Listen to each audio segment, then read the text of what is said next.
Fat bike tyres are crazy things. The amount of rubber you have on the ground gives you so much grip, and it can take a bit of getting used to. This is Freak Week, and this is how to corner on a fat bike.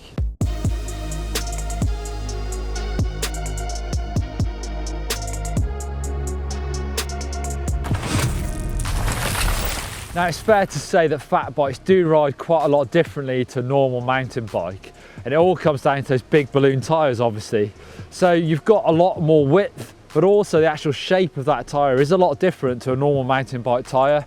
So it really feels like you need to lean the bike over to get it changing direction quickly, and you have to do exactly that to take advantage of these tyres. Now, when it comes to cornering a fat bike, just like any other bike, there are three main skills.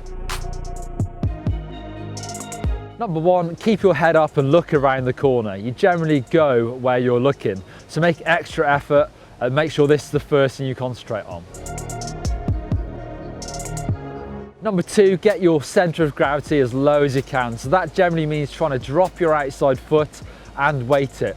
If you're riding a smooth corner, you can actually bring your hips and chest down to the bike as well.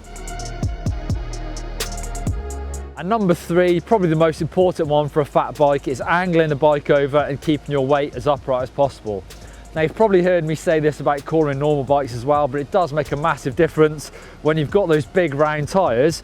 You need to think about getting that bike over and getting on the edge of that tyre. So the way I do that is try to keep my outside elbow up, put it into a right angle, get the bars laid over, but also bring my hips to the outside of the saddle. Now, when you do get into cornering hard and getting those extreme leans on, you will find that these things will deform a little bit, and that takes a bit of getting used to as well. Due to the volume of these tyres, the pressure is really important. Now, take a guess. Have a look at that push I'm giving on that tyre. How hard do you think that tyre is? That's 10 psi, and I think I can drop down to about 8, and I'll see how that feels.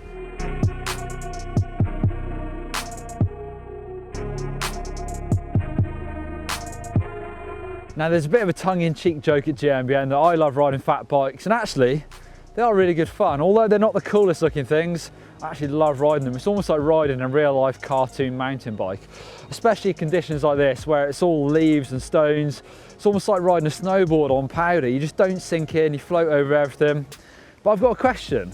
How does this compare to riding a normal mountain bike? Now, this is a full-on enduro bike, 160mm travel, big aggressive tyres. Well, not as big as fat bike obviously, but this should corner as well as any mountain bike out there. So let's see how they compare. So actually, I'm really surprised. The speed feels really similar between the two bikes, but the actual ride feels completely different. On my normal tyres, I can almost feel every knob of this tyre digging into the ground, whereas on the fat bike it feels like you're floating but still gripping. Actually, the fat tyre is really confidence inspiring, especially in these conditions where you can't see the sticks and the rocks. It feels like you've got really consistent grip. So there you go, that is how to corner a fat bike. Don't be scared of them. They're a lot of fun. Like I said, they're a real life cartoon mountain bike. If you want to see more videos, click over there for another one from Freak Week, and click just down there for how fast is a fat bike. Click on the GMBN logo to subscribe and give us a thumbs up if you like fat bikes.